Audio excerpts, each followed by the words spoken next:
All right, this is Sylvia Plath's Lady Lazarus, which is um, one of her Holocaust poems. I'll get to that in a little bit. Toward the end of her life, it was written, and I'll read it first, and we'll go through it. I have done it again. 1 year in every 10, I manage it. A sort of walking miracle. My skin bright as a Nazi lampshade. My right foot a paperweight. My face a featureless fine Jew linen. Peel off the napkin. Oh, my enemy, do I terrify? The nose, the pits, the full set of teeth. The sour breath will vanish in a day. Soon, soon the flesh the grave cave ate will be at home on me. And I, a smiling woman, I am only 30. Like a cat, I have 9 times to die. This is number 3. What a trash to annihilate each decade. What a million filaments the peanut crunching crowd shoves in to see them unwrap me hand to foot. The big striptease, ladies, gentlemen, ladies, these are my hands, my knees. I may be skin and bone. Nevertheless, I am the same identical woman. The first time it happened, I was 10. It was an accident.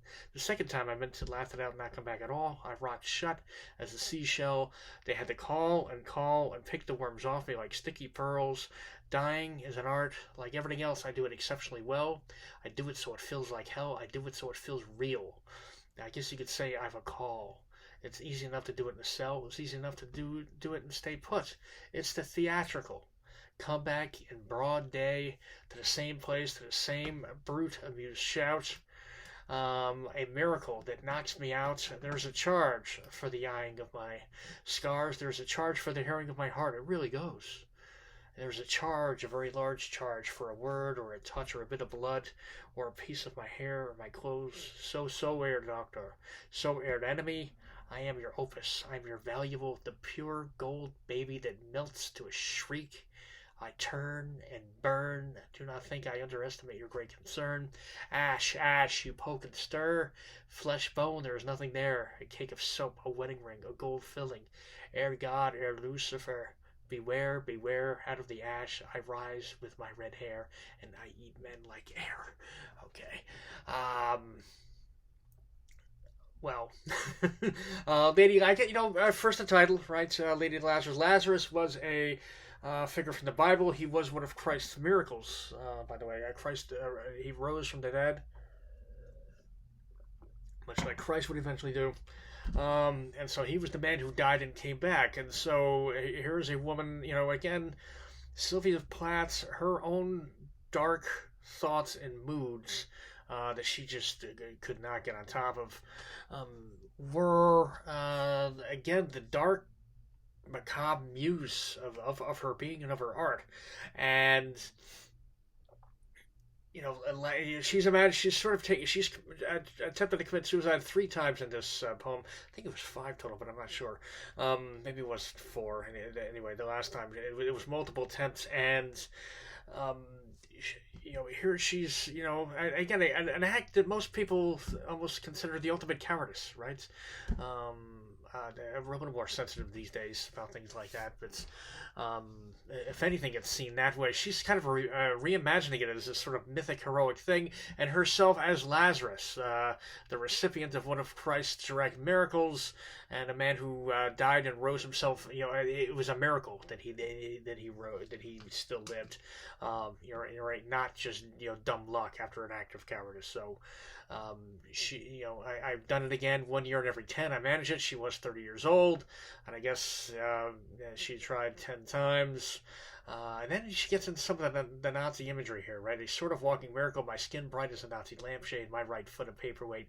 My face a featureless fine Jew linen. Peel off the napkin. Oh, my enemy, do I terrify? The nose, the eye pits. And again, some of the word choice here too, right?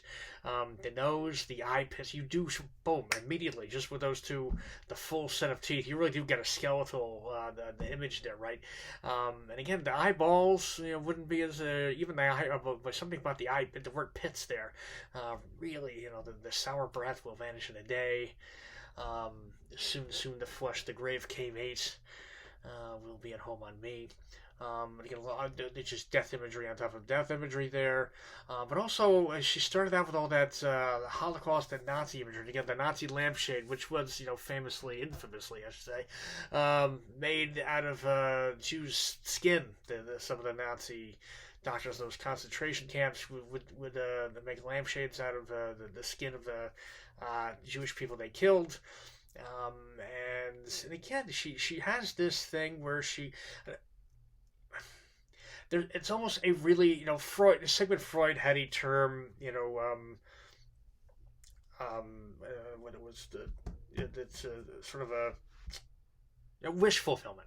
Was it, and that's we often, and it's not always necessarily the life we imagine, right? Being rich in the big house and this and that, or wealthy and famous, or having the ultimate man or woman. Those are the obvious ones, but there's also a sort of a wish fulfillment, a sort of a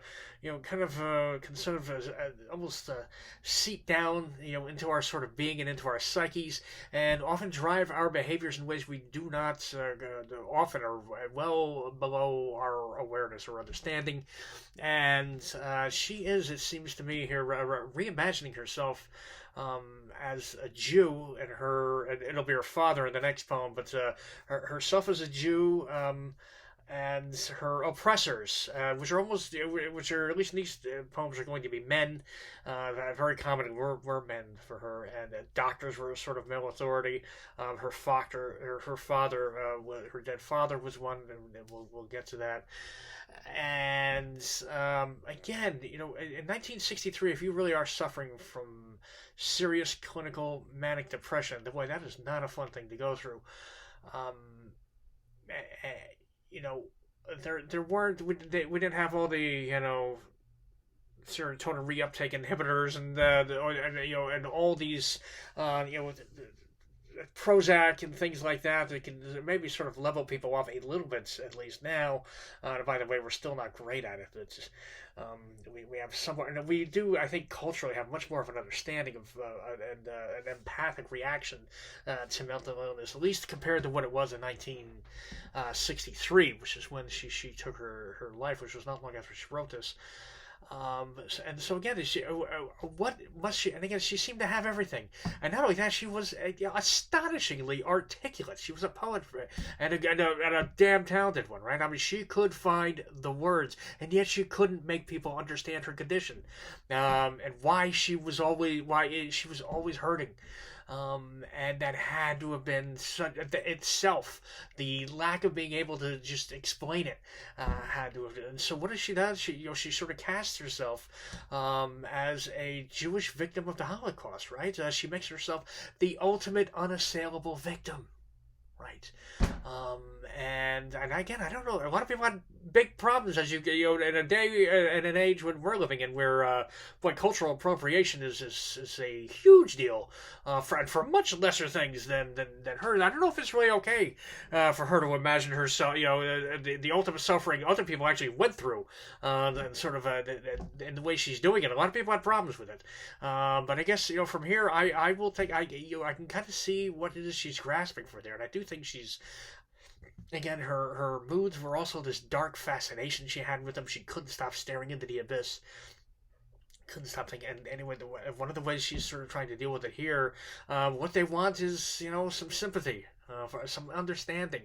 And boy, if you've ever lived with somebody with serious clinical depression, there's a kind of empathy fatigue. You do feel terrible for them. You do try, but most of us, you kind of run out after all. You can only be there for them so much, so you just kind of want to take them by the shoulders, you just snap out of it. I remember, and then even, I don't know if you've ever read journals about the depression. I think I have one here. Hang on. this was a big one that came out in the 90s. Elizabeth Wurzel's Prozac Nation was pretty good, by the way. But boy, I couldn't stand her by the end of that thing either. That's a very well written by a very attractive, charming young woman who wrote that book, and a talented one too. But it does make you so you're trapped in your own head, and part of that is being so self-absorbed. And again, it would be hard to come up with something much more self-absorbed than if you're going to imagine yourself as a victim, to imagine yourself as the ultimate victim. But again, I do think there's a bit of a coping mechanism going on there, where she's, imagining herself as the kind of victim nobody asks, a Holocaust victim why they're sad, right? And nobody blames them for what happened to them. They are the victim. No, there's no ambiguity. Nobody's wondering what's going on. So I think as she's watching herself as that. But again, as the poem goes on, she starts to a sort of resentment and anger seems to almost rise, through the poem, almost rise like a water table here. And am I the smiling woman? And I'm very much going into the male gaze now, right? I'm only 30, like the cat I have 9 times to die. She's also talking about her own suicides there. This is number 3. What a trash when I laid each delicate. What a million, here she's going in with the male gaze. A million filaments the peanut crunching crowd shoves in to see, right? Like she's a circus performer. Them unwrap me head to foot, the big strip tease, and then the male gaze. Gentlemen, ladies, these are my hands, my knees. I may be skin and bone, nevertheless, I am the same identical woman. First time it happened, I was 10. It was an accident, the first suicide attempt. The second time, I meant to laugh it out, not come back at all. I rocked shut as a seashell, and they had to call and pick the worms off me like sticky pearls. But again, you get all these kind of darkly gorgeous sort of images. She manages to always be leavening, or animating, I should say, her poems with. It's that just have so much life to them. They created, I think, an amazing energy to make her poems sort of kind of unforgettable and hard to turn away from. Dying is an art. Like anything, I do it exceptionally well. Again, here she's bragging, about him.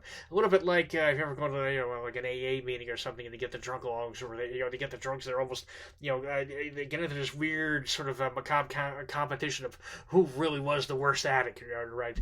We no matter what, we want our suffering to mean things, and we're meaning-making creatures, and you can't feel all that pain and not want it to mean something. And oftentimes too, we want to turn it into something dramatic and heroic, and she's absolutely doing that here. It's easy enough to do in the cell, the stay put, come back. Sorry, I'm going to skip through some of this. The miracle that knocks me out. There's a charge for the eye of my scars, the hearing of my heart. It really goes. There's a charge, a very large charge, for a word or a touch or a bit of blood, and she's really getting kind of darker and darker as this poem goes on. Or a piece of my hair or my clothes, a soap and a doctor. And again, this is the German word. Now, for harkening right to those evil the doctors and those Nazi death camps. I am your opus, I'm your valuable, the pure gold baby that melts to a shriek. What an image of a child that is. Nothing sentimental about it, right? I turn and burn, and do not think I underestimate your great concern. Ash, you poke and stir. And again, she's not talking about the ashes that would have been left behind in the places like Auschwitz, those death camps where you can literally poke through the ashes, the flesh and bone. They're basically the remains of the people that were murdered there. And then she gives some images that were famously sort of found, a cake of soap, a wedding ring, a gold filling. And again, a lot of the Jewish victims of the Holocaust had their, the filling, the gold. Literally, they would, just pin them down, hold them down, and take a pair of pliers and pull their teeth out that had gold fillings. They used real gold for fillings then, to take the gold out, to melt it down, to help pay for more munitions for the war effort. So, known to piles of gold fillings and things like that. So that's what she's referring to there. Hair God, her Lucifer, beware, out of the ash I rise with my red hair, and I eat men like air. Oh boy, that last one again made her popular, understandably, with some feminist critics. And again, almost saying, any male in her life, she had some bitter relationships, as, sort of extrapolating that to men in general and to herself as woman in general. Again, there was a lot of wounded ego, and oftentimes sort of rising up and inflating into this almost cartoonish sort of a large version, imagining of her own self. Anyway, that is Sylvia Plath, Lady Lazarus, and we'll see you next time.